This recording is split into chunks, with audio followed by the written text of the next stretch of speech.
Good morning, students. How are you? Today, once again, with a new chapter, and the name of the lesson is Robinson Crusoe discovers a footprint. Okay, the name of the lesson is Robinson Crusoe discovers a footprint. Once, Robinson Crusoe's ship had been destroyed by the sea. He had been alone for many years and longed for company. He had been alone for many years and longed for the company. One day, he discovered a footprint. The shape of the footprint was too large. Okay? The shape of the footprint was too large. He stayed for a long time thinking, but became more and more confused. Okay? At last, he returned home very frightened. When he came to his cave, he ran inside it as if he was being chased. He did not sleep that night. The more he thought about what he had seen, the more afraid he became. However, as he went about 2 or 3 days and saw nothing, he became a little bolder. So he decided to go to the shore again and examine the footprint again. Once more, he decided to measure it with his own foot mark, but it seemed larger than his own. His fear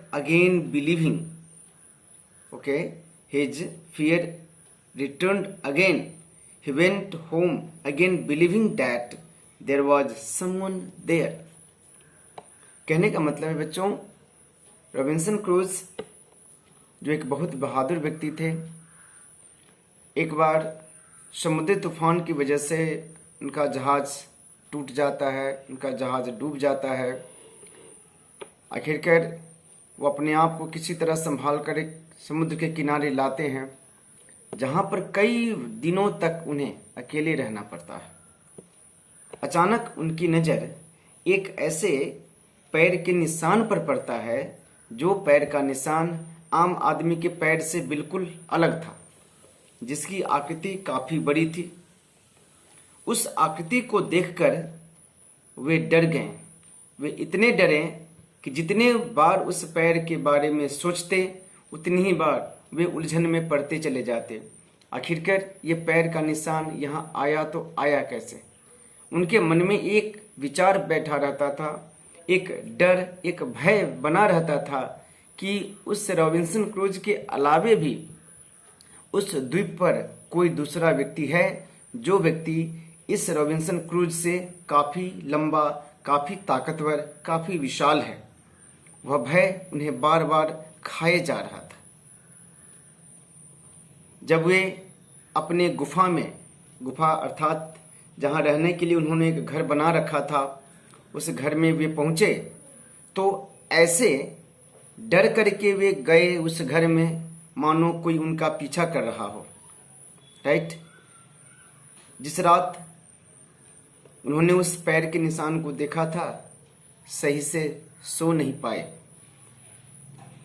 बार बार वे उसी पैर के निशान के बारे में सोचा करते थे, जो निशान उन्होंने देख रखा था।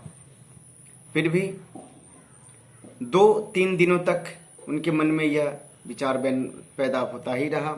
वे डरते ही रहे। कुछ दिनों के बाद उन्होंने निर्णय किया कि नहीं, अगर वह पैर के निशान वाला व्यक्ति इस द्वीप पर होता तो वह अवश्य किसी न किसी को देखता।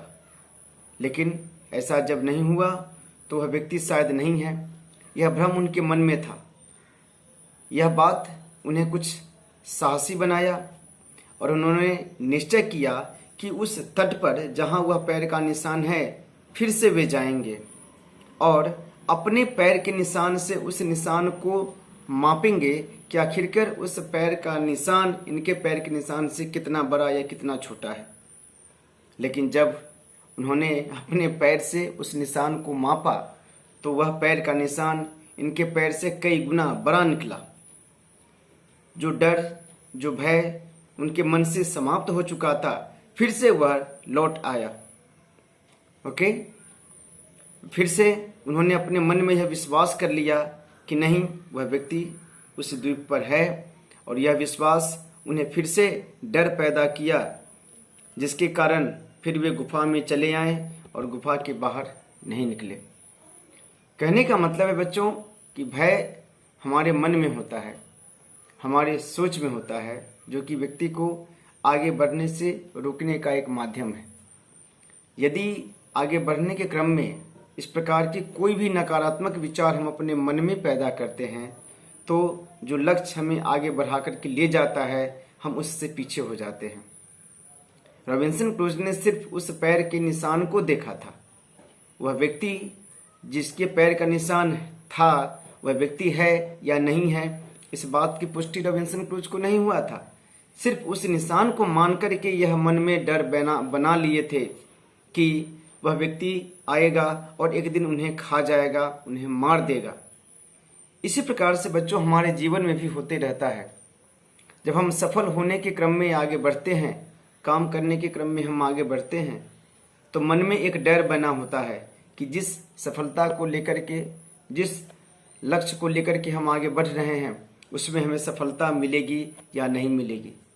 मिलेगी या नहीं मिलेगी यह तो बाद की बात है, लेकिन उस सफल होने के लिए जो उस रास्ते पर हम चल पड़े हैं, उस रास्ते में आने वाले जितने भी हमारी कठिनाइयां हैं, उन कठिनाइयों को अपने सकारात्मक विचारों से हमें आगे बढ़ते रहने की ज़रूरत होती है। और इंसान को विपत्ति के समय सिर्फ उसका धैर्य ही उसका एकमात्र सहारा और सबसे बड़ा सहायक होता है। इसलिए अपने जीवन में कभी भी इस धैर्य रूपी संपत्ति को, साहस रूपी संपत्ति को खोना नहीं चाहिए। जो इंसान जितना अपने इन दोनों अस्त्रों को लेकर के साथ आगे बढ़ा है, वह उतना ही व्यक्ति सफल बना है। So through this lesson we learn that we must learn a lesson from past, do work in present and think for the future.